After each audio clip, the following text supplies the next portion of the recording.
ஜனாதிபதி முடிவை நீதிமன்ற ஆய்வுக்கு உட்படுத்த வேண்டியது அவசியம் என்று உத்தரகாண்ட் உயர்நீதிமன்றம் அதிரடியாக கூறியுள்ளது. உத்தரகாண்ட் மாநிலத்தில் ஜனாதிபதி ஆட்சி அமல்படுத்தப்பட்டதை எதிர்த்து முன்னாள் முதல்வர் ஹரீஷ் ராவத் தொடர்ந்த வழக்கு நைனிடால் உயர்நீதிமன்றத்தில் நடந்து வருகிறது.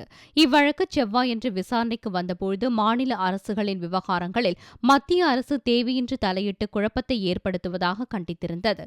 புதனன்று மீண்டும் இவ்வழக்கு விசாரணைக்கு வந்தபோது ஒரு மாநிலத்தில் ஜனாதிபதி ஆட்சி அமல்படுத்த ஜனாதிபதி ஒப்புதல் அளித்த பிறகு அதை நீதிமன்ற ஆய்வுக்கு உட்படுத்த முடியாது என மத்திய அரசின் கூடுதல் சொலிசிட்டர் ஜெனரல் வாதிட்டார். அப்பொழுது மன்னன் முடிவு என்பதைப் போல நீதிமன்ற ஆய்வுக்கு உட்படாத முடிவு என்று ஏதுமில்லை என்று பதிலடி கொடுத்த நீதிபதிகள் அனைத்து முடிவுகளையும் நீதிமன்ற ஆய்வுக்கு உட்படுத்த முடியும் என்பதே இந்திய அரசியலமைப்பு சட்டத்தின் மையக்கரு என்றனர். ஜனாதிபதி கூட தவறு செய்யலாம் என்றும் நீதிபதிகள் அதிரடியாக கூறினர். ஜனாதிபதியின் மதிநுட்பத்தை தாங்கள் சந்தேகிக்கவில்லை என்று நீதிபதிகள் அதே நேரத்தில் எல்லா முடிவுகளும் நீதிமன்ற ஆய்வுக்கு உட்பட்டதுதான் என்றும் தெரிவித்தனர்.